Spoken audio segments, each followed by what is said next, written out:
What's going on, everyone? Excited to again share the virtual stage with Mr. Brandon Jones. So exciting topic here on technology adoption, which I think for a lot of people, they might not think like, ooh, exciting, right? But the reality is, it's probably one of the most important ways, especially companies that are scaling and maybe have invested quite a bit of money in technology, and then as this kind of recession comes, as people think about, okay, we don't have budget to add headcount, it's gone, or any more headcount, or maybe we're pausing or slowing it down, but we need to continue to get productivity from our team. And from Brandon's experience, my experience, I'll have Brandon introduce himself. The ability to optimize the productivity impact of your tools is one of the biggest levers. Candidly, it's one of, if not the biggest lever that organizations have with investments they've already made. And so I'm really looking forward to this conversation. We've got a deck too. So for everyone joining, if you just chat, if you're in LinkedIn, just drop a Y in the comments and we'll make sure to DM you the deck as well too. If you're joining us on Zoom, we will also make sure to send out the deck as well. Feel free, let us know what your role is. We always like to know, hey, what do you do? Again, is this, are you a frontline person who's trying to figure out how to do this yourself? Are you an ops leader? Are you a sales leader? So let Brandon and I definitely know who you are. So without further ado, we're going to jump into it. So Brandon, do you want to kick off? Maybe tell everyone just a little bit, if they don't know you, maybe talk a little bit about your background and what you've been up to. Absolutely. So great to meet everyone. Brandon Jones. My background's kind of in three parts. One, as a sales ops leader at a few different companies. Two, as a sales leader as well, carried a bag, led a sales team. And three, coming from the consulting side as well. So getting to see a lot of different movies, getting to see a lot of how companies do this. I've seen a lot of implementations of tools and how well they've gotten adopted or not gotten adopted. So I'm also excited to talk about this topic because, to Jake's point, it's really relevant right now when teams are looking at the ROI of their tools. Exactly. So I'm definitely excited for it as well. And Brandon and I have implemented hundreds and hundreds of tools in Salesforce, et cetera. So we can tell you it's not all roses. So I'm excited for the conversation. If you all don't know Scaled, we are a leading consulting firm.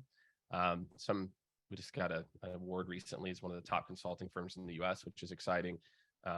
And we help organizations optimize their tech stack. We always have a mindset of you got to optimize a process before you optimize the tech stack, because when you do it backwards, you end up with kind of a Frankenstein tech stack. But today we're going to be really focused on that part of it. So if you or your organization is looking for ways to execute some of this, we've got some things to talk about toward the end, and hopefully this will help you to troubleshoot. But if you need additional help, that's what we're here for. So really excited for the conversation and to get things kicked off.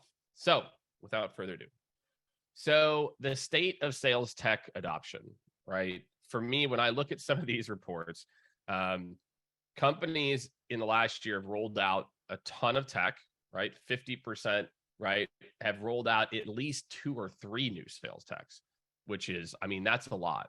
And then again, learning the tools, again, you can see reps, these tools are getting deployed and the reps are like, I don't know how to use these. I've learned a sales process. I learned MedPick or insert methodology, but this is like, what do I do here? So, Brandon, again, how do you see this play out? When you think about adoption, and we're going to talk a lot about it, but, these stats in particular, what are some of the things that you see, impacting that in particular? Absolutely. The biggest thing impacting this is a plan. And it sounds obvious. I think everyone has great intentions. You see a demo of something, it looks exciting. If you're a sales leader, you've talked to another sales leader who's implemented it and seen how well it's worked for them.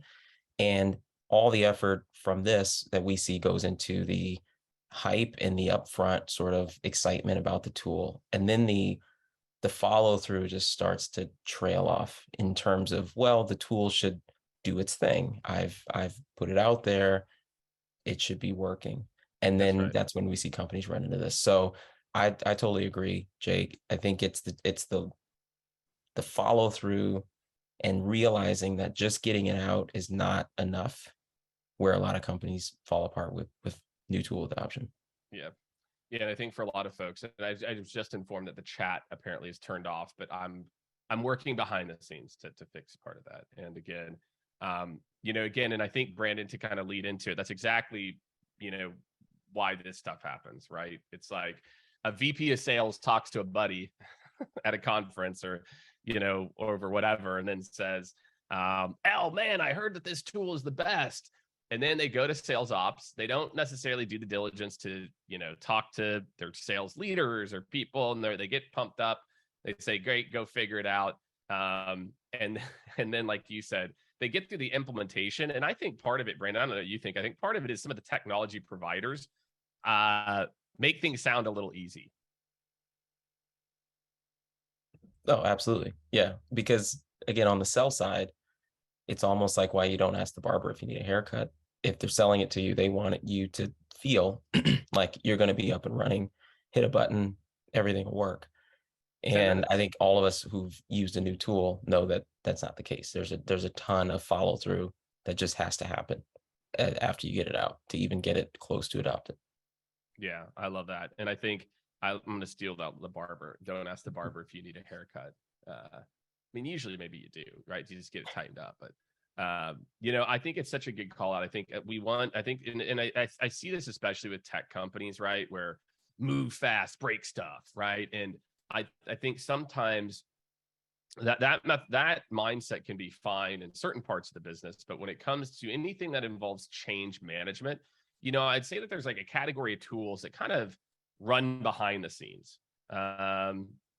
So I think for a lot of folks, those are the ones where it's like, okay, like, some of the initial implementation, like a lead routing tool, or something like that. But for a lot of these, really thinking about, the goal. And I think for me, Brandon, I think about this as like a mindset that the goal, so many companies think the goal is implementation.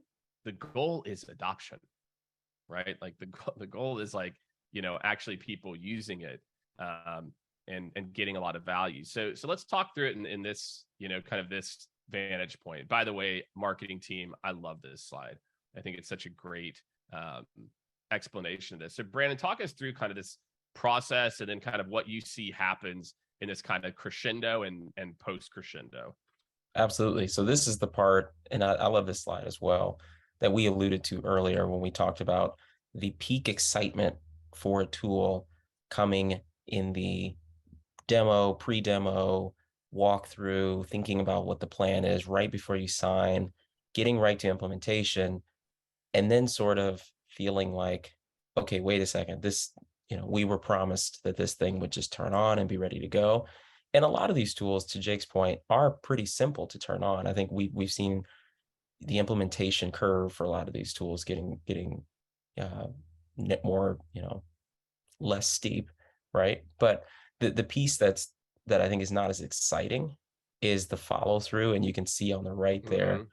where you run into trouble where if you didn't have a plan of reinforcing, and we'll talk about this later, of rolling it out, measuring it, most important, reinforcing it with either follow-up trainings, live trainings, doing that through some type of system, and then realizing that that's a curve and that's a circle that you're going to have to go back through to get it right, is where we see that fall off. So everyone's excited about the rollout, but the second half of where it gets tough to create the habit, we just see it's not as an exciting topic.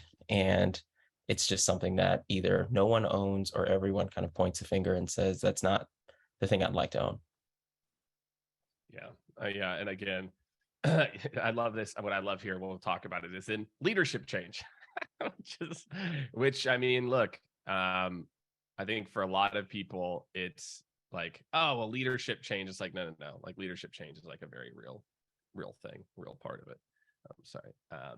And I think for a lot of this, again, we've talked about some of this in particular, like, again, isn't clear or experienced owner. I also feel like there's just it's so funny because for Salesforce and other parts of the tech stack that are integral, it's like we accept that, like, well, you need to be really good at these tools to make it work. But for some reason, with a lot of these other sales technologies, it's like, you don't need to be an expert in the tool. Like, it'll be fine, right? And like the analogy that you gave.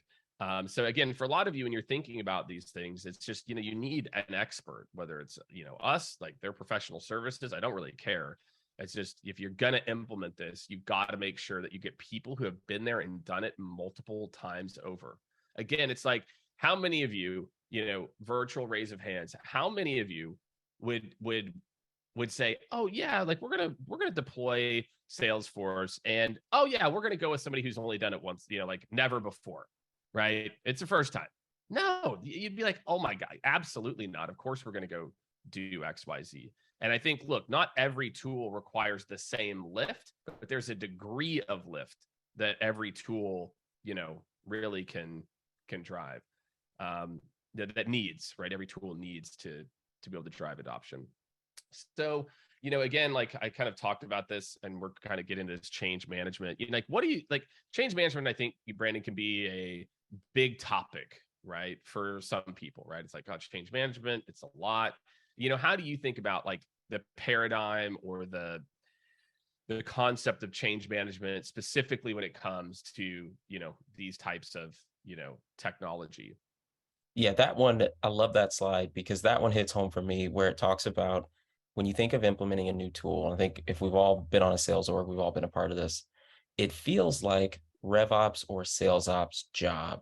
So we all kind of look at it as, yeah, we got this new tool. It's getting implemented. Getting that tool out is the job of our tech people, our RevOps or sales ops team. And the call out here to make it successful is that it's everyone's job, from a sales manager to a rep to enablement, back to other folks on the rev team. It's everyone's job to really make the tool successful, because sales ops can build it and get it out the door, but the habit forming, and like Jake talked about with the hype curve, the sort of repetitions and ways that you become an expert at it. You can have all of the sales ops and rev ops people in the world, but building it's not going to help you adopt it. So this is the part where we wanted to really make this part hit home of, it's really everyone on the revenue org's job to make sure that they're involved in not the implementation of the tool, but the sort of reinforcement, making it a part of your day-to-day, figuring it out. If you need help, tapping enablement on the shoulder to say, hey, I need extra training here to know how to do this. And we get it. A lot of times sales teams are moving so fast that you think, I don't need something that's going to slow me down. But it's seeing it as an investment now in figuring it out where you'd gain efficiency later. And this is where, when you see this slide, we're sort of saying that everyone's got to be involved in the implementation and the rollout and the success of the tool. It's not just a sales ops or rev ops job to sort of make that happen for you. Yeah. And I think we actually, and I don't know if we have the data, or Becca can pull it really quick. I'll tell you that, let me tell you like what I found to be super interesting, Brandon, to this point. I did a survey last week. I think we had a few hundred people respond. And I asked, I said, who's most responsible for adoption, right? Was the survey. And the number one result was frontline sales manager, right? But how many people are actually doing that, right? It was like frontline sales leader. I think then like exec and sales ops were like neck and neck. The reality is, like Brandon said, although senior sales leadership and frontline management should be, they're just not in many cases. We delegate all these things called sales ops, as well. So let's talk about kind of the ideal process, and maybe talk through what that does look like. So with the ideal process, we alluded to this a little bit, but we see this as a circle. Kind of think of it like a recycling logo, right? Where you continue to go around and around until you've got this figured out. So the planning up front we talked about, that's really important to say from a leadership perspective, who has what role here? So sales ops, your job is to get this thing implemented, tested, make sure that everyone's set up and ready to go. Sales managers becoming the evangelist of a tool. And I've seen this a lot where sales manager may think, I don't think this tool is really that useful. I didn't have this when I sold 10 years ago, therefore I don't think it's worth it, right? And that Mm-hmm. sort of trickles down to the rest of the team. The attitude of a sales rep tends to be where the sunshine is. So if their frontline managers focused in a one-on-one on how they're using this particular tool or how it's improving their close rate or conversion, the rep is going to start caring about it because they know they're going to be asked about it. And if their frontline manager has the opposite attitude, reps won't invest the time in adopting something that Yep. their manager's not focused on. So what we see here is leadership setting the plan, sales ops executing the implementation plan, sales managers and frontline managers becoming the evangelists and the power users like we've outlined here, having the trainings, uh, sales managers being able to run reports and see and measure what's happening. And that's an important one because we see so Yep. much of a reliance on sales ops with reporting, but we believe sales managers should also have that tool and be ready Yes. to know how to measure what's going on.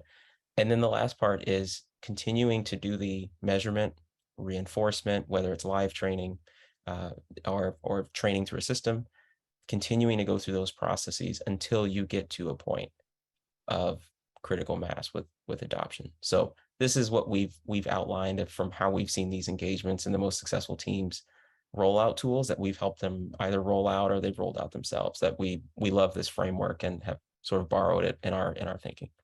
That's right. Yeah. We've got some questions kind of coming in.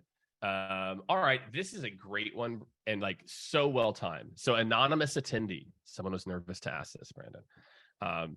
What should be your steps to re-implement or re-roll out a tool? Right. So, I love this. And actually, I think this is probably what a lot of people thinking, are sitting there thinking about. They're like, makes sense. That's not what happened. So, anyway, how do you think about kind of realigning here? So when you think about kind of this kind of framework of people involved, you're a day, day to day, you're thinking about these things. How, what does like the redeployment look like? How do you think about that? So this is a great one because the redeployment, I've tried and failed at this many times. And what I've found that has worked or have seen other sales leaders do is you've got to build genuine excitement about the relaunch. So first you have to admit that you either failed or the original launch didn't live up to what it was supposed to be. If you lead with that kind of honesty, I think in that sort of empathy about it, I think the team usually buys in because they know you're being authentic, right? So admit that the first go round didn't go the way you planned. Yes. Set a date for the relaunch, build excitement around it, whether it's contests, whether it's some kind of incentive. And the other piece of it is including whatever that new tool does, that KPI is now embedded in your sales pipeline reporting. It's embedded in rep dashboards. It's a part of everyone's world. So people can, before it even relaunches, people know that in Q3, Q4, we're measuring this going forward, and here's why. And then the last point I would say is to communicate the sort of the change management plan and make it transparent to everyone what that would look Yep. like and let everyone know it's not going to be overnight. But by these milestones, we're going to be here. So you can move slowly with us into the future, but the expectation is that you move. So if you're setting those milestones with the team, they know it's not an overnight change. Again, you're building excitement and you're being authentic about it. I've seen some of the best implementations and adoption plans come from relaunches, come from not using the Yep. tool the way you had thought. And oftentimes reps are super open to that because they were also initially excited about something Exactly. changing their world. And they love the fact that a sales manager will relaunch something. It really shows you care about the team being successful. Yeah, and I think too on your last point, that stat we showed at the very beginning, right? 42% of reps feel like they don't get enough training. I think it's 42 or 43, right? And it's exactly what you said. And I think some people might be a little nervous to fall on the sword a little bit and just say like, hey, this was done like you know, and we really believe in it. And the thing I would add too is, just like we talked here, is when you do the redeployment, bring the frontline managers back in for the, like they've got to then be the champions, which is the same kind of here, that, hey, what didn't you like, how do you do it? I actually talked to a junior sales ops leader maybe a week and a half ago, and he was kind of talking about some of these challenges of just process redeployment. And I was like, look, you got to, are you asking your managers what they think, or are you trying to convince them that this is what they should do? And I can tell you that you're going to get a lot more adoption if the managers feel like they're a part of the process and parts of this are like their idea and input, than you ever will if you try to do all this stuff, on your own. So yeah, so here was the 400 respondents from the survey. I guess I jumped the gun a little bit there. But again, I think that the fact that, everyone is kind of highlighting, and the fact that exec sales leadership that, people said should own the adoption. Again, we had 400 respondents. It was all sales leaders and operations leaders, etc. I do feel like the reps one was a little low. What do you think the reps role, Brandon, in the Yeah. adoption piece is? I was Well, kind I of think, surprised. I was like, people are like, like they're the ones who have to use it. But, out of 400 people like, nah, that's not really their job to own adoption. so I think this one's pretty telling, because when we ran this survey, what we sort of took from it, after really digesting it, was the fact that this kind of goes back to what we're saying about everyone having a hand in ownership.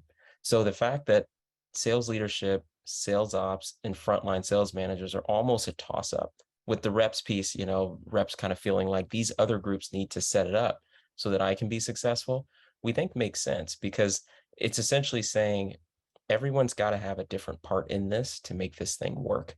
And it's not just on one group. It's not just on one sort of piece of the organization to own the success of adoption. So yeah, the reps piece, maybe there's a few people in there that want to push the responsibility, but I think it's important we kind of see them looking to their leadership and looking to the sales ops team to help them sort of help themselves. Yeah. Yeah. And I would just say, like, if I like the thing I also took away is, as a rep, if I'm sitting there, and there were plenty of reps that responded to this, made up at least, I think, like 40%. I really feel like going forward, you can't afford to not learn these tools.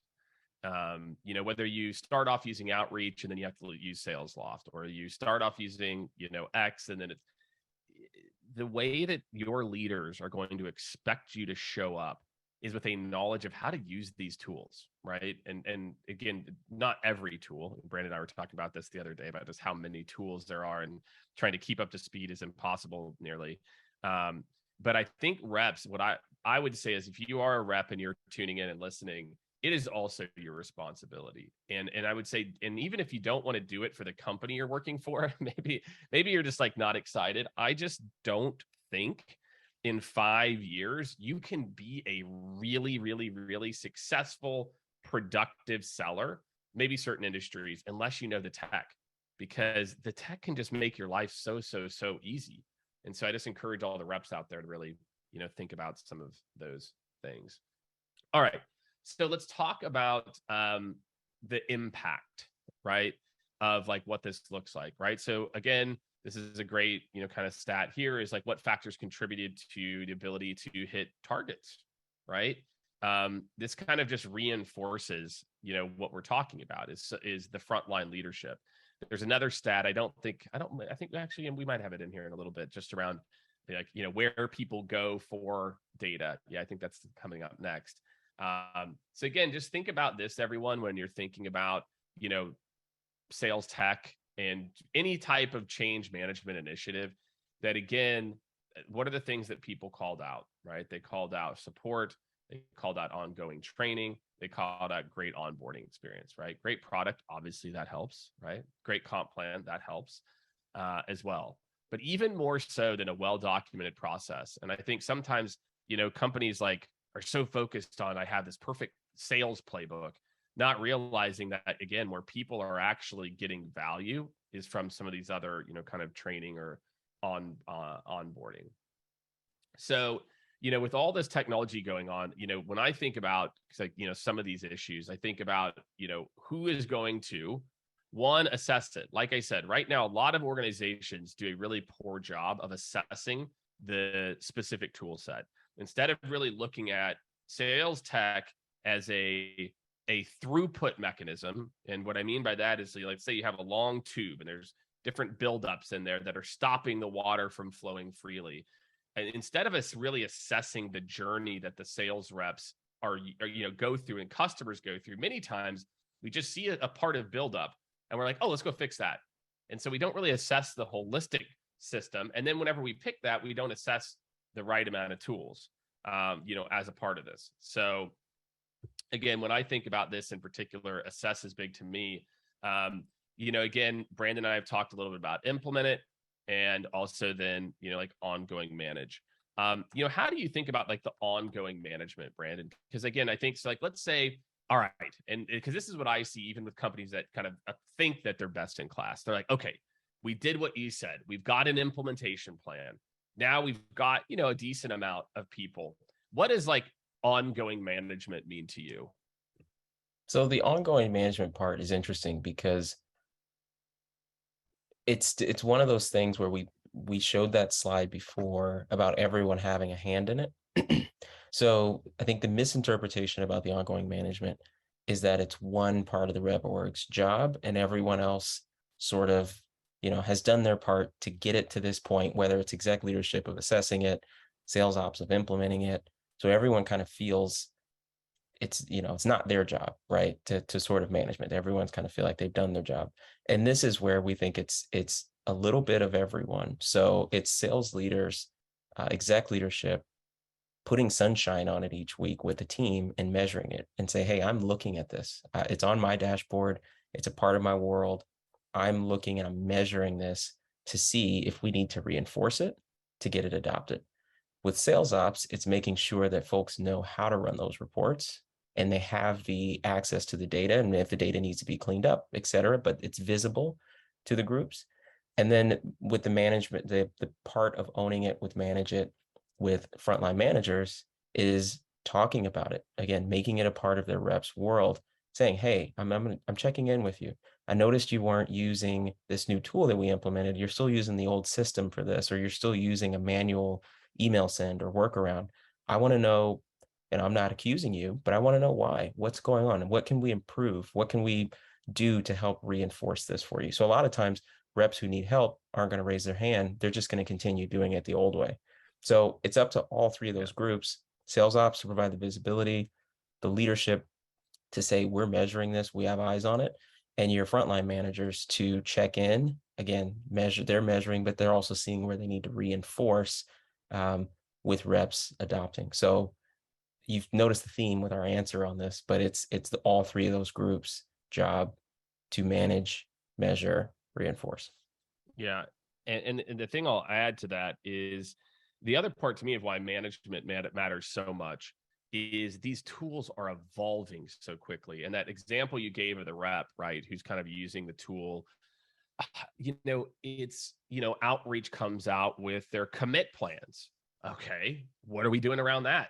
And I think it's like that needs to be deployed. And so I think of too is like these tools are evolving so quickly that if you're not thinking about this as being like an ongoing, kind of day to day, almost like, I think people think about the website, where the website's never done, it's always evolving, the tech stack and each tool that you build, or build on top of, and each tool you build from, new processes, evolves just so quickly, right? And again, I think a lot of people understand to use it, but the manage it's the big one here.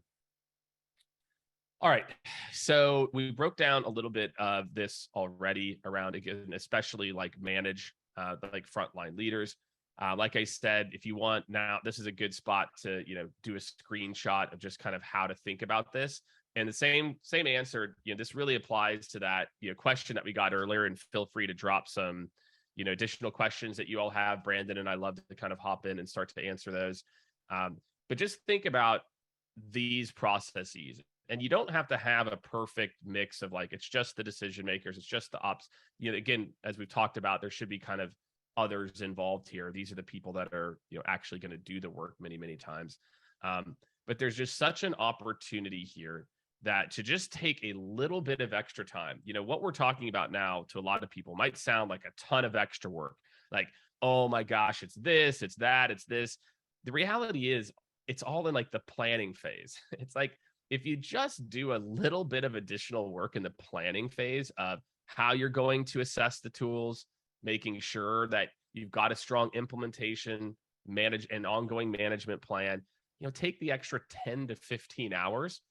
My commitment and promise to everyone listening is you are going to save yourself 10x that amount with a big team post trying to fix everything and trying to triage. And I see this in a lot of parts of business, not just rolling out tech, where we just want to jump into it, roll it out, a process. And it's like, no, spend the extra time to like plan the whole thing out. And I think you'll see a big uptick in this. So this is a great graphic, and again, you kind of hinted at this in your answer around, manage it. So talk about this, how do you think about this kind of like ultimate adoption, right? So I'm using this, etc. Like, what's that mechanism look like to get adoption initially? Yeah. So we made this sort of circle, this continuous circle, because we've seen companies, and I've done this, I've been guilty of this. We've seen companies put this on a slide and show their team as a single linear line of, we're going to train you on it.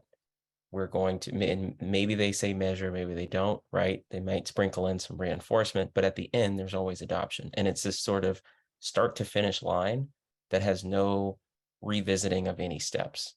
So we put this in this format on purpose because you might have to go around this 5 times before you really get it. But what we see with this is the train piece.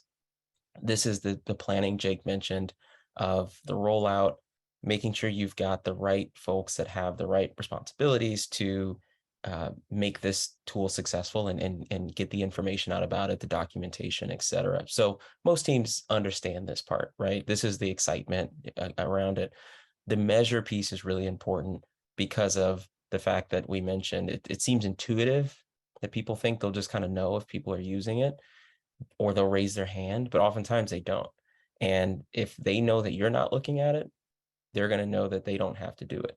So if it's not a part of your world as a sales leader, as an executive, as a frontline manager, and they know it's not a part of what you're looking at, people are going to be able to coast under the radar and just, again, continue to do their day-to-day because it's additional work to learn something new, even if it gives you efficiency later.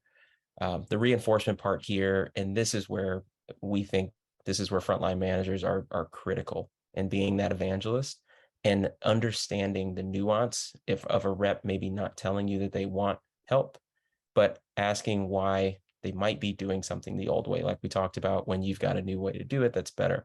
So if you don't have an LMS, that's okay.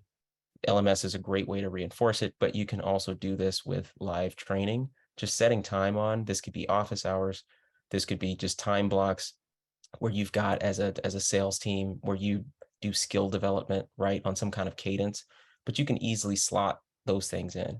And again, don't be afraid with this to go around multiple times. We see teams that feel like the adoption or the rollout is failing because they've had to do reinforcement multiple times. They'll tell us, yeah, we trained on this 2 times already. We don't know why everyone doesn't get it. But with a lot of this stuff, it's not that people don't get it. It's that they have to believe that it can change their life. They have to believe that it's going to change and really make them more successful. And oftentimes the 3rd or 4th time you train on it, reps appreciate that. Sales managers, again, continue to be the evangelists and push it. You'll get that adoption that you're looking for. And oftentimes you'll get it better than the person who told you about the tool in the first place, better than they had it set up on their side. So we hope this tactical piece of kind of walking through that framework is helpful for everyone. And again, remember the format of this is intentional. It's a circle. It's not so when you do your next rollout, we don't want to see a straight line from start to finish on the slide. We want to see the cycle. I love it, man. And I think, we go into so many orgs that invest hundreds, if not, hundreds of thousands, some of the big ones, millions of dollars in sales tech. And it's kind of always shocking to me, the measure piece in particular, that even, again, like to your point, because it's just like train and reinforce, is that straight line. And they don't have it set up. It's like, there is no reporting. And it's like, how did you think that you're going to get adoption if, there's what's the old saying? It's like, measure what matters and what matters gets measured, or something like that. Yep. Again, to your point, like if you're not measuring it, one, like, how do you know what to reinforce? How do you know what changes to make? Gut? Is it like, if you're not measuring like very specific points of the journey of what's working and what's not working based on that specific tool, wow, you are wasting a lot, we are wasting a lot of people's time on fixing the wrong problem, or fixing a problem that's not the right thing, because we didn't measure it correctly, and we think, or, we heard some grumblings, and so we start to reinforce something that doesn't actually solve. And so, what I love about this is the measure piece, which kind of leads into the next, piece here. You and I were kind of talking about this beforehand in our prep session last week, of like, okay, because I like to get real tactical. If you could do one thing, like, what would the one thing be that would move the needle for this, right? Because a lot of people are like, okay, cool. Like, what is there, like one kind of like hack? And it was interesting because we both kind of said the same thing. Also, before I kind of reveal this, and I'll have Brandon. So we literally, as we speak, just implemented this new free, it's basically a usage gap analysis, which is it's a pretty awesome platform. It's going to be live on the website at some point in the next few weeks. That will help you to understand like how well, like, has your team actually adopted it?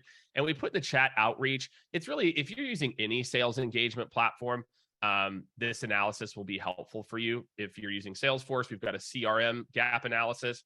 If you're using a sales engagement platform, we've got a sales engagement analysis. So if your team is having adoption issues with either of those two tools, either CRM or sales engagement, we just dropped it. Brandon is actually going to has like some very specific meeting time blocks dedicated to talking through our usage gap analysis. So sign up. It's 100% free. It's a new process for us. We'd love to get feedback, again, like if it's helpful, etc. So this is something that we're offering up. I want everyone to go fill Brandon's calendar up. It's not like he has a department to run or anything as well, but we'll figure that part out. But it really is a great opportunity to really understand what, if you're worried about, your own analysis, or maybe you're just like, I think we're doing okay with our, Salesforce or HubSpot CRM. I think we're doing okay. But yeah, if I can get an outside set of eyes who sees, and his team sees 100 plus of these different variations of tools, book time, 100% free. And then before we kind of like answer this and kind of wrap up here a little bit, we did get another question in that I think is a really, really good one. Question is, should ownerships of continued adoption continue to be a combination effort? So there's really never a handoff period. I think I had mentioned that everyone should own a piece. How do you think about that? And you've kind of talked about this, but and even that, the slide before here, if I go back, this kind of ongoing, like there's never really a handoff. What is that frontline manager's role maybe in this? Yeah, and I think this person who asked this is exactly right, because there is really no handoff. There is more of a relay race that you start to run together. So if you think about handing off a baton in track and field, you're not handing off the baton because your job in that next phase to help a frontline sales manager is different than their job, but you're both going to run together toward the goal. So I think the person who asked this is exactly right to say that the sort of in parallel process, so a sales ops person running together with a frontline manager, the sales ops person being responsible for visibility. So if the frontline manager should never have to say, hey, I'd like to measure this, I'd like to reinforce it, but I don't have visibility into, is the tool working or not, or is my team using it or not? So that sort of usage, visibility, metrics, KPIs, sales ops is running with the baton hand in hand with the frontline sales manager. And like we mentioned, the frontline manager is listening for what's being said and what's also not being said by reps, and what's being done and what's also not being done.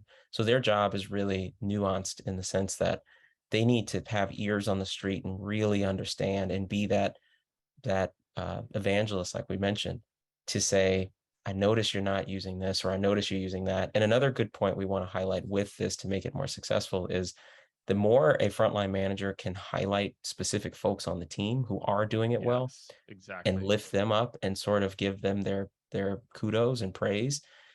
If other reps see that a top rep or someone they respect on the team is using it and is having success, that's one of the easiest ways to get it. It's one thing if it's coming from your exec team or frontline manager, or even sales ops. People tend to filter those emails. It's another thing when it's a person that's A also in the peer. trenches with them that's having success too. That's 100%. And we find that whether it's sales tech adoption or a new process or methodology, the peer stories, the peers of like, because you can't argue. There's no like, we think that this is best or whatever. It's like, I'm using this and this is how it's working. We've seen that exact same mindset help with people getting over the fear of cold calling, people implementing a new tool or trying a new, trying video for the first time, for example. So that peer to peer and manager to manager is such a critical part of that continuous loop. It's not like, hey, well, we're deploying it, let's do some of this, and then we kind of forget about it, we move on to the next thing. It's kind of continual. So you and I aligned on this one thing that you can do. Managers learning how to build reports, or like, why is this what you picked, that the one thing that will move the needle is someone's ability to build a report? Because it's the number one objection we see as to why a manager didn't have visibility into what was going on with their team. And it's an easy crutch. It's easy to say, well, I didn't know because I couldn't check for myself. Yeah, right? exactly. Yeah. So what we see with this one is if you empower your frontline managers to have the basic, and again, Jake and I aren't talking about building complex dashboards, but No. a simple report to get the information that they need, and that they're being measured on ultimately, it really empowers that person to take charge on their own and even tweak something where they don't have to go ask sales ops to do it or rep ops to do it. They can tweak something and start to get really creative of seeing data in a different way. And they'll also know better when they do make those requests of the ops team. They'll know better about what they are really asking for. So they'll be able to have better asks to say, I can kind of see it this way, but I also looked at cutting it this way. So it's a symbiotic relationship that starts to build. But if you don't empower your frontline managers to be able to do that, oftentimes they're not going to even use the reports that you build for them as a sales ops team, because they just don't have the efficacy kind of to even dive into them. They might be afraid of them, and it changes the whole dynamic. So if you can do this, from what I've seen personally, some of the best reps, with like the highest performing reps, were the ones who could build their own report and do their own sort of quick and dirty analysis of their pipeline and know what was going on. That's right. Yeah. And again, like, it's also the reps too. Like for me, like I think about a lot of reps. It's, I was talking to a group of SDRs at a kickoff on Tuesday, sales kickoff. And, I told them a story about like me and building stuff, model, like this like model in Excel when I was like my very first year out of college. And I was, when I tried to tell them, like, I don't need my boss to tell me how I'm performing or not. Like, I need to know how I'm performing so I can optimize my performance. And I think a lot of reps right now, kind of outsource that knowledge and like, well, someone will tell me. And kind of what I challenge them is like, CRM data or data from your sales engagement platform, it's not for your boss, it's for you. And so, if you're a frontline manager and you're trying to get that information, or you need to learn how to build reports. I would argue that most reps need to learn how to, build, or at least know what they're asking for when they go to sales ops to kind of build reports. So I will double down on build reports. If you teach someone how to build reports, they can measure it, and that takes care of a key piece of the loop. All right. So takeaways here. Implementations are a change management exercise. It is not a plug something into Salesforce or HubSpot exercise. Managers, all right. If you do not realize that Brandon and I believe that managers should be very involved in this, you have not been listening, because we believe leadership is key. And candidly, everyone apparently thinks that, but you actually have to do it. And you have to say, okay, it's okay that I pulled my frontline managers away for 5 hours over the course of an implementation, initial, deployment. And then obviously we need them for a little bit more to make sure that it actually works. And that leadership needs to know the landscape, right? Leadership has to, and how we've done this is any big change management initiative, what you should do is really think about having a senior leader kick off with the why. Every sales leader, every sales rep, they just want to know what's happening. Nobody likes to get stuff thrown on them. Remember when your parents said just because? Like, you hated that, right? Nobody's like, oh, I love that, right? Like, nobody wants to just have these things thrown at them. So senior leadership really needs to explain the why. And we've seen, these change initiatives go so well. So, prior to a training in your implementation, have a senior leader. Hey guys, let's talk about why we're doing this. What's in it for you? And it can just have a massive impact. So 2 quick things. One, we dropped in the chat. We've got a couple of events coming up, and which I'm really excited about. One is with the folks over at Sales Hacker. We're talking about ways to cut through the noise. If you are in Austin, make sure to swing by next Thursday. We've got kind of a sales tech talk happy hour. I'm going to be there, talking about sales and tech, but it's just more of a chance to kind of meet and mingle. Go ahead, and even if you're not in Austin, feel free. Like, we're going to be doing these, and I think we've got Chicago coming up and a few other places that we're going to be doing this. So even if you're not in Austin, you can feel free. We dropped the link there. We mentioned this. Brandon is going to be doing a usage gap analysis for people to book. The book time, we've dropped that in the chat, so you can do that. And, parting thoughts for you, Brandon, as we kind of like come to an end here. A lot of cool stuff going on, kind of in this world and things that we're doing. Any parting thoughts for anybody who's listening and is like, okay, cool. Like, other than what we just walked through, maybe these are 1 or 2 of my takeaways. Yeah, parting thoughts would be, recognize that it takes a village to make a tool successful. And no matter how simple to set up and flashy and easy that the person, selling you the software is going to make you think, those things can still be true. But to make that tool actually run and hum like you're seeing in the demo, like you're, idealizing for your team, and that it could help, it takes a village. And we mentioned who those actors are, but it really takes your sales leadership team. It takes frontline managers. It takes sales ops to all get reps bought in and to get them successful. So we want to help you guys do that. We've seen the ups, we've seen the downs. I've personally been through both, in having good rollouts, having bad rollouts. So again, more than happy to help. And we've got that free usage gap analysis. We'd love you guys' feedback on it. Again, it's no obligation. We really want to help you dig in and see more folks be successful with tech rollouts, particularly in this macroeconomic environment where Exactly. dollars spent are super important, and you don't want to waste money on new tech. That's right. And a lot of times you've already bought it. So why not make Yep. it amazing? So a lot of great insights in here. Brandon, you're the man. Thank you. I really enjoyed the conversation as always. If you signed up on the Zoom, we'll be sending this out. If you're on LinkedIn, just drop a Y, or you can DM me and we'll make sure that we DM you all the details as well. So book your time with Brandon. I hope this helps some folks out there, even if you don't. Kind of get a handle on maybe why things didn't work and how to make it work. So Brandon, thanks for joining me, man. I appreciate it. Awesome. Thank you, guys. All right. Thank you. And thank you, everyone else. We'll see you here in a few weeks.